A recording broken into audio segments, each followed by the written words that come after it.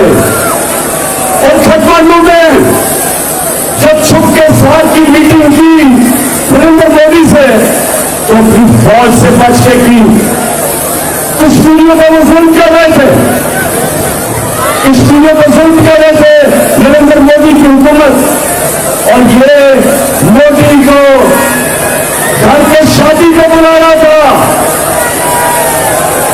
तो हमें पाकिस्तानियों, हम जानते हैं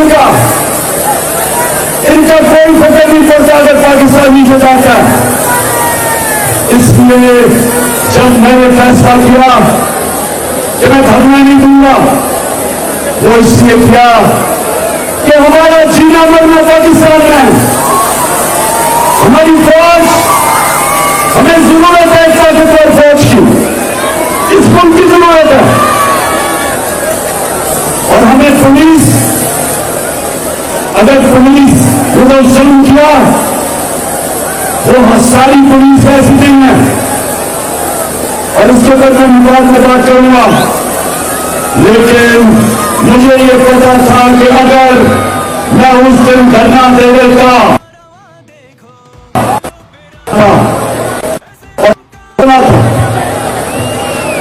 लेकिन पाकिस्तानी आज नौजवान खास तौर पर आपने बात सुनी, मैंने इसलिए आज आप सबको यह दावत दी कि मैं ये साबित करना चाहता था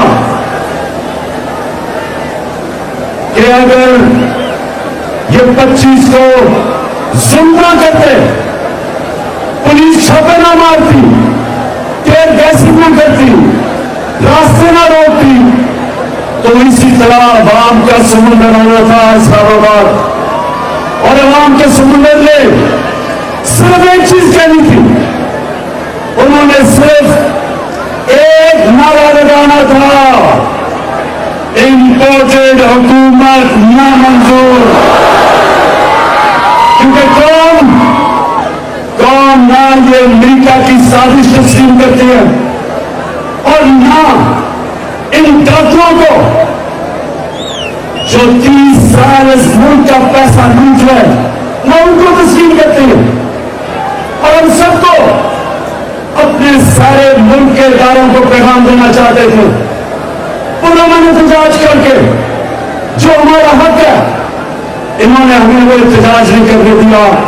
और आज सारी कौम देखे कि सिर्फ यहां नहीं हमारी कौम जमा, पिशोर में लोग जमा हुए, आज लाहौर में 4 जगह पर जमा हुए, कराची में, मुल्तान में, पाकिस्तान में हमारी कौम निकली हुई है। और आपको इदारों को एक पैगाम दे रही है कि पुरअमन एहतजाज आपको एक पैगाम दे रहा है। अभी भी वक्त है कि इन चोरों से इस मुल्क को बचा लो, कि हम सबके हाथ से तेल ना निकल जाए। 4 महीने को रोक सकोगे। और तो पाकिस्तानियों, दूसरी चीज मैं आज आपको आज कहने आया था, देखिए पाकिस्तानियों, लाहौर से मेरी बात सुनना, क्योंकि मैं पाकिस्तान के साथ पड़ा हुआ हूं। मेरे माँ बाप एक गुलाम मुल्क में पैदा हुए थे, हिंदुस्तान में, अंग्रेजों की गुलामी थी। हमेशा उन्होंने मुझे बताया कि तुम कितने खुशकिस्मत हो कि तुम एक आजाद मुल्क में पैदा हुए। तो मेरे नौजवानों, सबसे पहले मुझे आपको ये समझाना है कि क्यों हमें आजादी चाहिए थी अंग्रेज से, क्यों कायदे आजम ने, क्यों जद्दोजहद की थी एक आजाद मुल्क के लिए। क्योंकि अंग्रेज के जमाने में तो बेहतर कानून चलता था, निजाम लेकर चलता था। हमारे बड़े बताते हैं चोरी कम थी, कानून की बालादस्ती थी, बेहतर थी, तो क्यों हमने आजादी मांगी? हमने आजादी, सुन लो पाकिस्तानियों, हमने इसलिए मांगी कि हमारा अल्लाह से दावा है कि ला इलाहा इल्लल्लाह, ये हमारा अल्लाह से दावा कि अल्लाह तेरे सलाम किसी के सामने नहीं सर झुकाते। इलामा इकबाल ने, जो शाहीन, इकबाल का शाहीन क्या था? इकबाल का शाहीन था जो जंजीरें तोड़ के ऊपर चला जाता था, परवाज़ ऊपर थी। कोई कौम, कोई गुलाम कौम बड़े काम नहीं कर सकती। गुलाम कौम अच्छे गुलाम रहते, सिर्फ आजाद कौमें बड़ा काम, बड़ा नाम बनाती। और हमारा जो पाकिस्तान बना था, करारदाद मुकासद में हमने कहा था कि हम एक इस्लामी फलाई रियासत बनाएंगे, दुनिया को मिसाल देंगे कि इस्लाम क्या होता है। इलामा इकबाल ने अपनी शायरी से बताया, जगाया एक गुलाम मुसलमानों को कि तुम कभी शाही नहीं बन सकते जब तक तुम्हारे गुलामी की जंजीरें जमीन पर रखती हैं आपको। अल्लाह कुरान में कहता है कि मैंने तुम्हें अपनी सबसे अजीम मखलूक बनाया है, अशरफुल मखलूकात। और जब इंसान परवाज़ करता है, फरिश्तों से ऊपर चला जाता है। शैतान को कहा कि आदम के सामने झुको, क्योंकि इसमें बड़ी सवाई थे। लेकिन कुरान ये भी कहती है कि जब एक इंसान गिरता है तो जानवरों से भी नीचे चला जाता है। मौलाना रूमी ने जो कहा कि जब अल्लाह ने तुम्हें पढ़ दिए, चूंटियों की तरह रील ले हो जमीन पे, तो ला इलाहा इल्लल्लाह ज़ंजीरें तोड़ देता, इंसान को ऊपर ले जाता, छोटे इंसान को बड़ा इंसान बना देता है, इंसान में गैरत दे देता है। इंसान में गैरत आ जाती है जब वो कहता है कि अल्लाह तेरे सिवा मैं किसी के सामने नहीं झुकूंगा। तो इसलिए बना था पाकिस्तान। हम अंग्रेज की गुलामी से आजादी चाहते थे, लेकिन कायद-ए-आज़म ने कहा कि हम ये नहीं चाहते कि अंग्रेज की गुलामी के बाद हिंदुओं की गुलामी करें, इसलिए पाकिस्तान बना था। लेकिन आज हम ना हिंदुओं की गुलामी कर रहे हैं, अंग्रेज की। लेकिन आज अगर हमने अमेरिकियों की गुलामी करनी थी तो फिर आजादी की जंग क्यों लड़ी, क्यों लड़ी?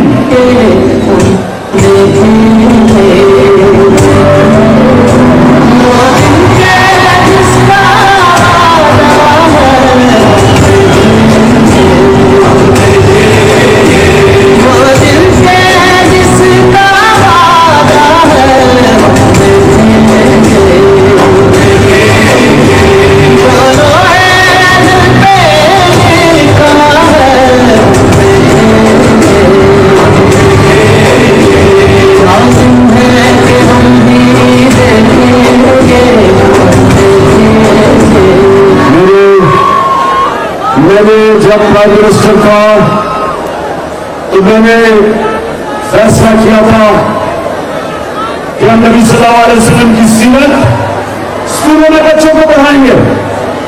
क्यों पढ़ानी थी?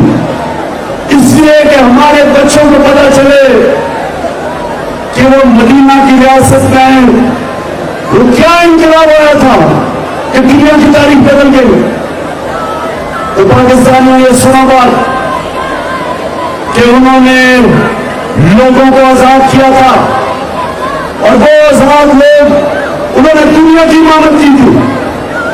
तो हम जो आज पाकिस्तान में हम जो निकले हुए हैं, हम सिर्फ पैगाम ये पहुंचाना चाहते हैं कि ये अमेरिकियों के गुलामों को, इन चोरों को ये कौम कभी तस्लीम नहीं करेगी।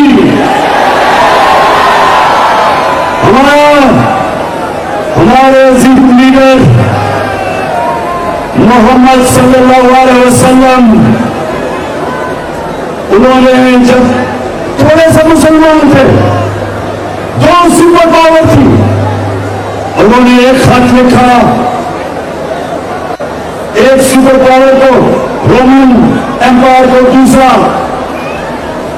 जो पर्शियन एम्पायर था, उन्होंने पैगाम दिया। ये नहीं कहा कि हमें इमदाद चाहिए, उन्होंने कहा कि मैं अल्लाह का पैगाम लेके आया हूं, अगर तुम इस पैगाम पर चलोगे अपनी बेहतरी के लिए, नहीं चलोगे तुम्हारी बर्बादी है। और ये 628 और 638 को 2 खत लिखे थे उन्होंने, और वो 10 साल के बाद दोनों सुपर पावर घुटने टेक गई थी। ये तारीख कैसा। लेकिन मैं आज चाहता हूं फैसल, वो जरा वीडियो चलाओ कि जो आज कल के हमारे हुक्मरान हैं वो क्या कहते हैं, हम अपने नबी की उम्मत है, ला इलाहा इल्लल्लाह। अब ये जरा सुने। जब मैं आया हूँ तो आप समझो शायद मामले आया है, मामले नहीं आया तो मजबूरी है।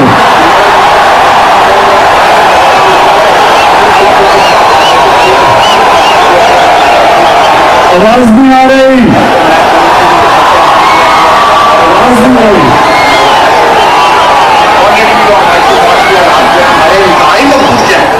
ये सारे वेंटिलेटर जो है ना, ये लगे हुए हैं अमेरिका की मर्जी से लगे हुए हैं। अमेरिका चाहे तो ये सारे के सारे जो अपने जो ड्रिप्स लगी हुई है, जो वेंटिलेटर लगे हैं, सारे के सारे ऑफ हो जाते हैं।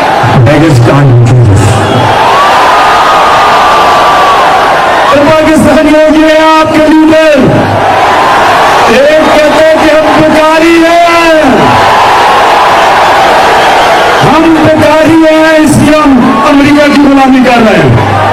दूसरा कहता है कि हमें अमेरिका ने वेंटिलेटर पर लगाया हुआ है, इसलिए हम मजबूर है गुलामी करने के लिए। मेरा सवाल इन दोनों को है, इन ग्रुप पॉलिटिशियंस को मेरा सवाल है, वेंटिलेटर पर लगाया किसने? 30 साल तुम 2 खानदान इस मुल्क के ऊपर हुकूमत करते रहे हो। 30 साल, तो 30 साल तुमने हुकूमत की है, तो वेंटिलेटर पर किसने लगाया है?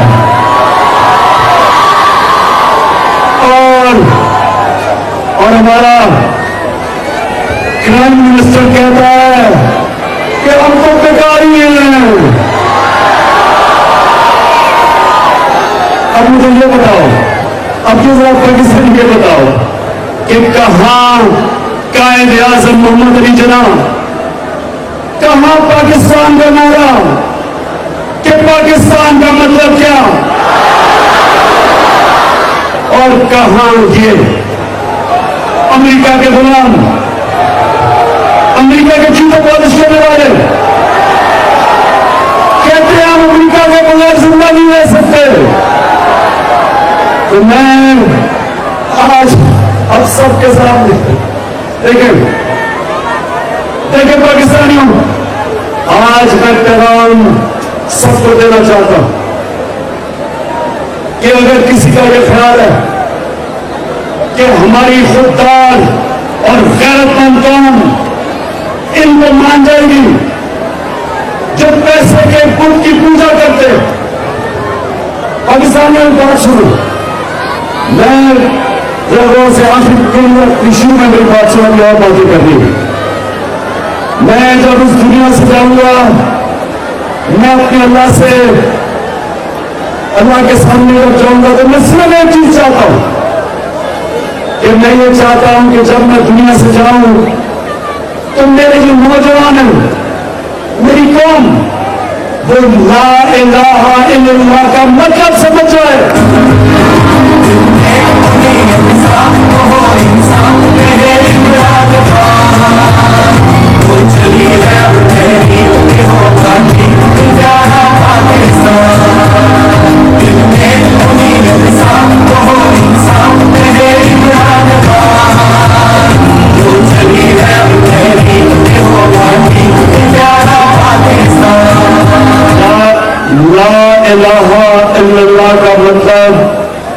उसका ये मतलब है कि अल्लाह तेरे सिवा मैं किसी के सामने नहीं झुकता।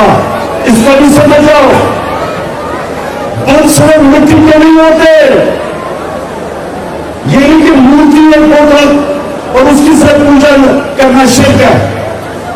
जो चीज जिधर आप अपने जमीन की कीमत लगा देते, जिधर आप अपनी जमीन को बेचते हैं, वो शिर्क है। जिधर सच और हक के रास्ते में आप कोई भी चीज ले आते हैं, वो शिर्क है। सबसे बड़ा बुत, पाकिस्तानी और नौजवान सुन लो, सबसे बड़ा बुत खौफ का बुत है। खौफ लोगों को गुलाम बना देता है। कभी आज तक कोई कौम बड़ी कौम नहीं बनी जब तक वो अपने खौफ के ऊपर काबू नहीं पाती। नबी सल्लल्लाहु अलैहि वसल्लम के जमाने में तारीख का हिस्सा मुसलमान थोड़े से नहीं थे, हथियार भी उनके पास जदीद हथियार नहीं थे, लेकिन वो सारी दुनिया पे, आधी दुनिया के ऊपर छा गए क्योंकि वो आजाद लोग थे। वो वाकई किसी चीज, वो वाकई किसी किस्म का शिर्क नहीं करते थे। पैसे का होता है, लोग पैसे के सामने अपना जमीन बेच देते। नौकरी, अपनी नौकरी बचाने के लिए अपना जमीन बेचते। वो जो पुलिस वाले और वो रेंजर्स जिन्होंने औरतों बच्चों के ऊपर शर्मिंग की, उन्होंने अपनी नौकरी को अपनी जमीन से आगे रखा। कोई कानून इजाजत नहीं देता कि आप औरत बच्चों के ऊपर जुल्म करें, कोई कानून इजाजत नहीं देता, लेकिन उनको खौफ था कि मेरी नौकरी ना चली जाए। उनको यह खौफ था कि मेरी नौकरी ना चली जाए। अपनी नौकरी बचाने के लिए वो अपना जमीन का बेचते।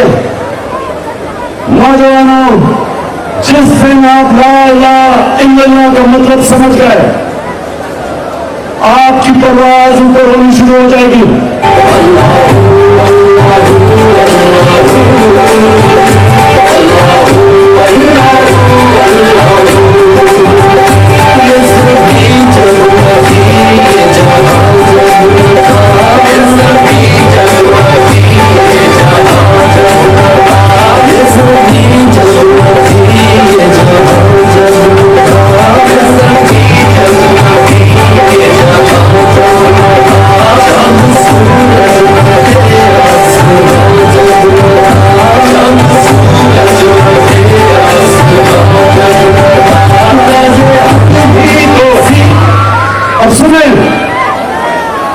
सुने, मैं ये चाहता हूं कि मेरी कौम खुददार हो, मेरी कौम अपने पैर पर खड़ी हो, मेरी कौम कभी किसी मुल्क के सामने हाथ ना फैलाए। और मैं शहबाज शरीफ का फिर से मैं दिखा रहा हूं, पहले मैं दिखा रहा हूं, मैं आया हूँ तो आप समझ कि शायद मानने आया, मैं मानने नहीं आया, लेकिन मजबूरी है। सुन मेरी बात, जब आपका प्राइम मिनिस्टर इस तरह हाथ रखता है तो ये सारी कौम को जलील करता है। सारी कौम को, हर एक पासपोर्ट की कहीं दुनिया में इज्जत नहीं है जब एक कौम खुद ही प्राइम मिनिस्टर कहता है हम तो बेकारी हैं।